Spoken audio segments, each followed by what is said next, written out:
5. Yes. 4, 3. Happy New Year. What makes a great product manager? And I'm going to have to try to say the word product as little as possible because I have a speech impediment that only impacts my ability to say the word product. All right. So we won't say product, and we'll make say product. Yeah. I'll just be Canadian right, for so the time being and call it a product. Product manager. Fancy. Is that a drinking game? When everybody's say product, you drink? Oh, yes. That's it. Okay. I'm going to need a bigger what makes glass. a great product manager? It's a great question. I mean, it starts with knowledge of, knowledge of the domain, the market, the product they're servicing.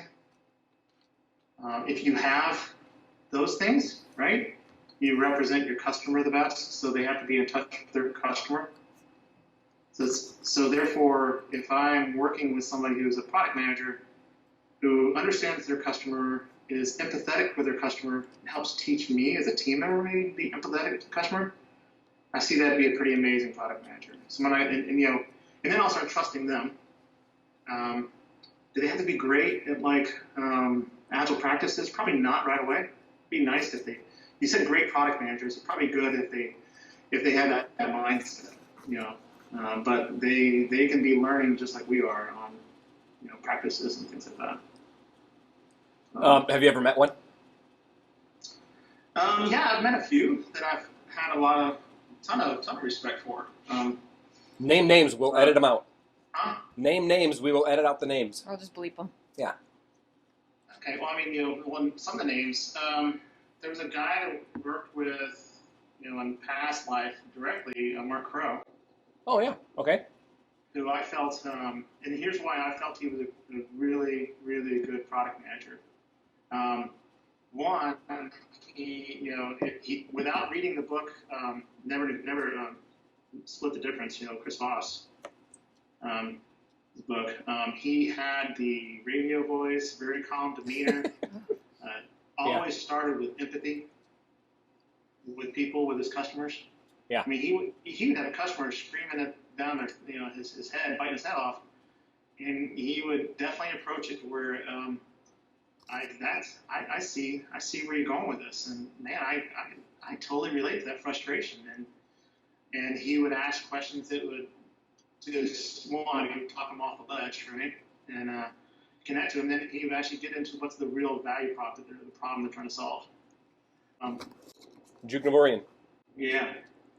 I know that name. He great from knowledge of the industry, just amazing knowledge of the industry, and great from the standpoint of how he balanced his time management.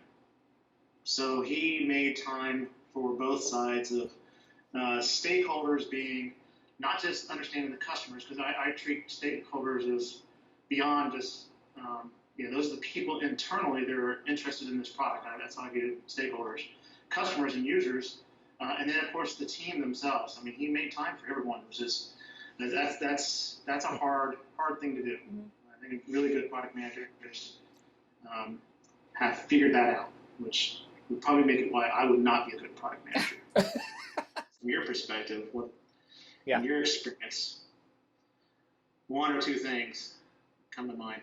Yeah. I'm struck by the fact that you mentioned knowledge primarily, that was the first thing that came out. Yeah. Because to me, it's about curiosity. So, the rate at which things change, how can you really know what the market wants? How can you really know what your customers want? I mean, you've got to understand the rules of the game, some of the things that don't change about the market, some of the things that just take a long time to learn about the market. But from that point forward, I think curiosity takes over. And it's about what can I find out about them? Like, how suspicious can I be that this feature that we're going to prioritize right now is the smartest thing to prioritize? It's funny. Today I had a conversation with someone, the product owner, product manager, really good. She's really good, and I respect her. But she's struggling with that as the company's moving toward down this, learning how to evaluate things in a smaller cycle. Yeah. Mm-hmm. So, of course, we've talked about hypothesis-driven development, so I'm just right in the hypothesis. Guys, if anybody who hopefully watches this, if you haven't started reading that or learning about that, do that. But she's learning about it, and then she's realizing the struggle, and she enjoys it. There's a challenge there of figuring out, how do I measure success on this? And that really makes you think about the product or the feature or whatever you're doing in a totally different way. Yeah. And it makes you curious, like you said. It kind of forces you to go, how can I prove this is working? Yeah. Mm-hmm. Yep. How can I find out early that this is valuable to us? Yeah. Even if it's an internal facing API solution that, a user may never use, but I could still measure its effectiveness. Yeah.